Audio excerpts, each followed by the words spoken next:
اعوذ باللہ من الشیطان الرجیم بسم اللہ الرحمن الرحیم رب اشرح لی صدری ویسر لی امری واحلل عقدۃ من لسانی یفقہوا قولی۔ السلام علیکم ورحمۃ اللہ وبرکاتہ۔ جی ناظرین، فیڈ بیک بھی دیجیے گا کہ آپ کو ہمارا پروگرام کیسا لگ رہا ہے جو ہم نے ادراک القرآن کا سلسلہ شروع کیا ہے۔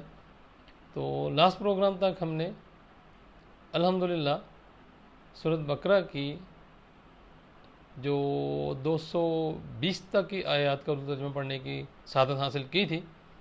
آج ہم انشاءاللہ سورۃ بقرہ کی آیت نمبر 221 سے لے کر 240 تک کا اردو ترجمہ پڑھنے کی سعادت حاصل کریں گے۔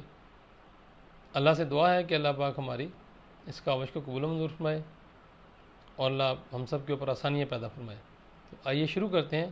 بسم اللہ الرحمن الرحیم۔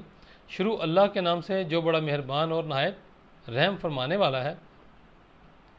سورۃ بقرہ آیت نمبر 221 اور پھر 221 سے آنورڈ۔ اور تم مشرک عورتوں کے ساتھ نکاح مت کرو جب تک وہ مسلمان نہ ہو جائیں، اور پھر بے شک مسلمان لونڈی آزاد مشرک عورت سے بہتر ہے، خواہ وہ تمہیں بھلی ہی لگے۔ اور مسلمان عورتوں کا مشرک مردوں سے بھی نکاح نہ کرو جب تک وہ مسلمان نہ ہو جائیں، اور یقیناً مشرک مرد سے مومن غلام بہتر ہے، خواہ وہ تمہیں بھلا ہی لگے۔ وہ کافر اور مشرک دوزخ کی طرف بلاتے ہیں، اور اللہ اپنے حکم سے جنت اور مغفرت کی طرف بلاتا ہے، اور اپنی آیتیں لوگوں کے لیے کھول کر بیان فرماتا ہے تاکہ وہ نصیحت حاصل کریں۔ اور آپ سے حیض یعنی ایام ماہواری کی نسبت سوال کرتے ہیں، فرما دیں وہ نجاست ہے، سو تم حیض کے دنوں میں عورتوں سے کنارہ کش رہا کرو، اور جب تک وہ پاک نہ ہو جائیں ان کے قریب نہ جایا کرو، اور جب وہ خوب پاک ہو جائیں تو جس راستے سے اللہ نے تمہیں اجازت دی ہے ان کے پاس جایا کرو۔ بے شک اللہ بہت توبہ کرنے والوں سے محبت فرماتا ہے اور خوب پاکیزگی اختیار کرنے والوں سے محبت فرماتا ہے۔ تمہاری عورتیں تمہاری کھیتیاں ہیں، پس تم اپنی کھیتیوں میں جیسے چاہو آؤ اور اپنے لیے آئندہ کا کچھ سامان کر لو، اور اللہ کا تقوی اختیار کرو، اور جان لو کہ تم اس کے حضور پیش ہونے والے ہو۔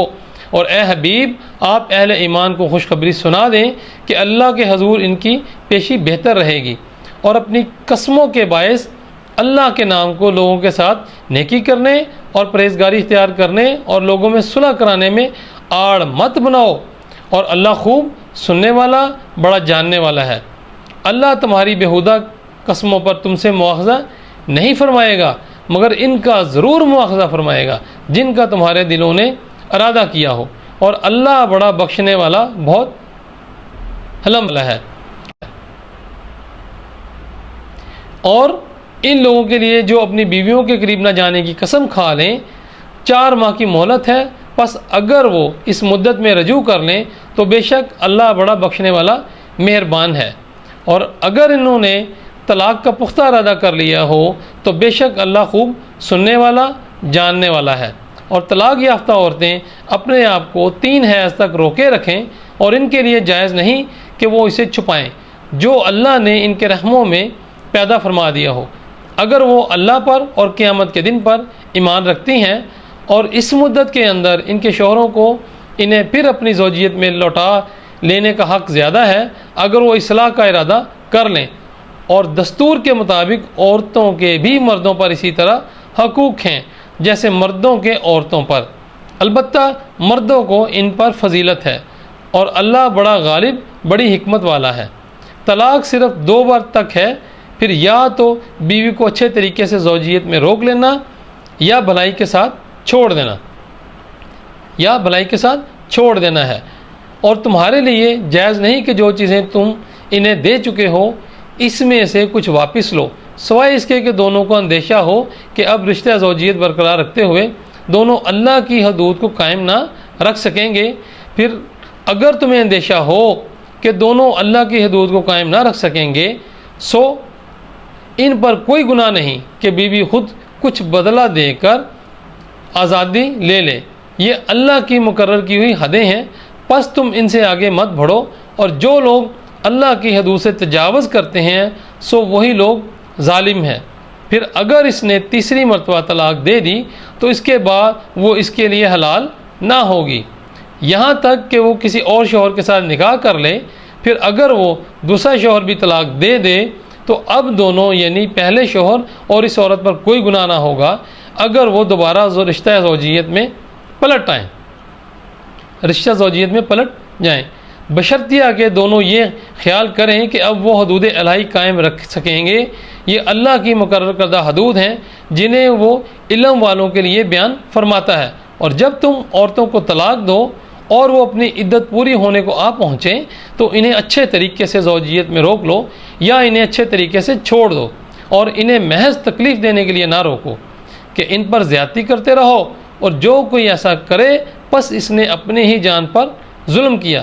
اور اللہ کے احکام کو مذاق نہ بنا لو، اور یاد کرو اللہ کی اس نعمت کو جو تم پر کی گئی ہے اور اس کتاب کو جو اس نے تم پر نازل فرمائی ہے، اور دانائی کی باتوں کو جن کی اس نے تمہیں تعلیم دی ہے. وہ تمہیں اس امر کی نصیحت فرماتا ہے. اور اللہ سے ڈرو اور جان لو کہ بے شک اللہ سب کچھ جاننے والا ہے.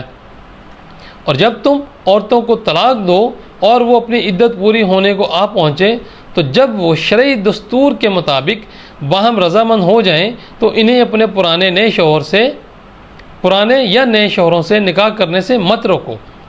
اس شخص کو اس امر کی نصیحت کی جاتی ہے جو تم سے اللہ پر اور یوم قیامت پر ایمان رکھتا ہے. اس شخص کو اس امر کی نصیحت کی جاتی ہے جو تم میں سے اللہ پر اور یوم قیامت پر ایمان رکھتا ہو. یہ تمہارے لیے بہت ستھری اور نہایت پاکیزہ بات ہے، اور اللہ جانتا ہے اور تم بہت سی باتوں کو نہیں جانتے. اور مائیں اپنے بچوں کو پورے 2 برس تک دودھ پلائیں.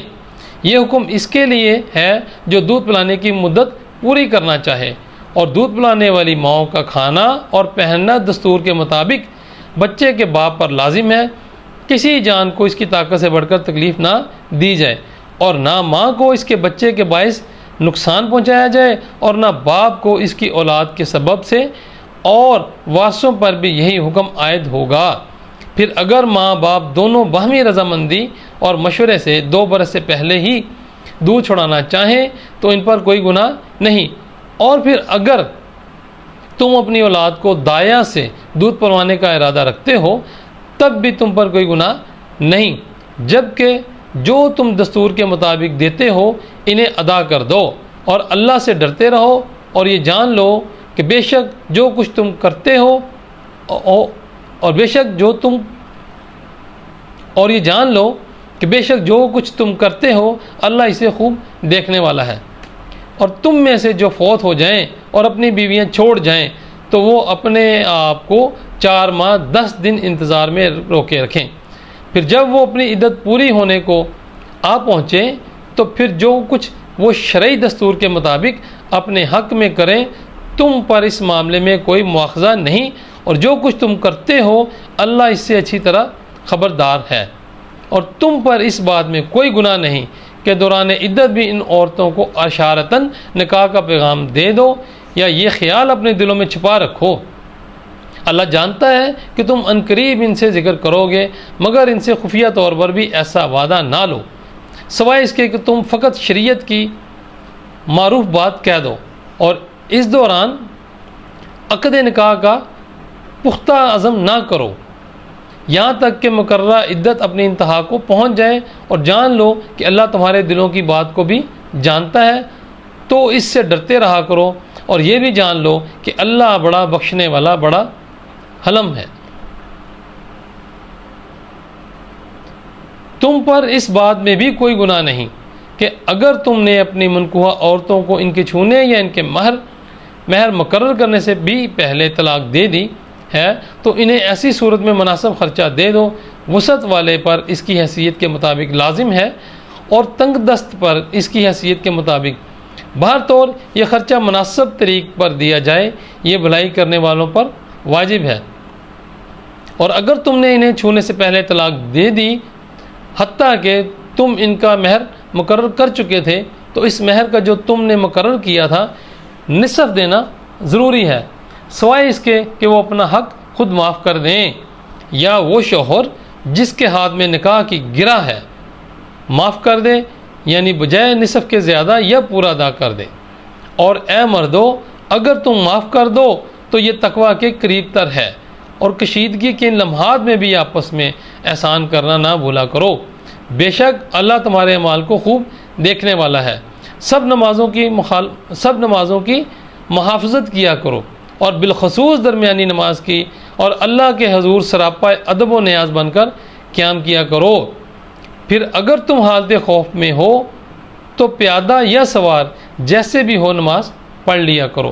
پھر جب تم حالت امن میں آ جاؤ تو انہی طریقوں پر اللہ کی یاد کرو جو اس نے تمہیں سکھائے ہیں، جنہیں تم پہلے نہیں جانتے تھے، اور تم میں سے جو لوگ فوت ہوں اور اپنی بیویاں چھوڑ جائیں، ان پر لازم ہے کہ مرنے سے پہلے اپنی بیویوں کے لیے انہیں 1 سال تک کا خرچہ دینے اور اپنے گھروں سے نہ نکالے جانے کی وصیت کر جائیں۔ پھر اگر وہ خود اپنی مرضی سے نکل جائیں تو دستور کے مطابق جو کچھ بھی وہ اپنے حق میں کریں، تم پر اس معاملہ میں کوئی گناہ نہیں، اور اللہ بڑا غالب، بڑی حکمت والا ہے۔ جزاک اللہ۔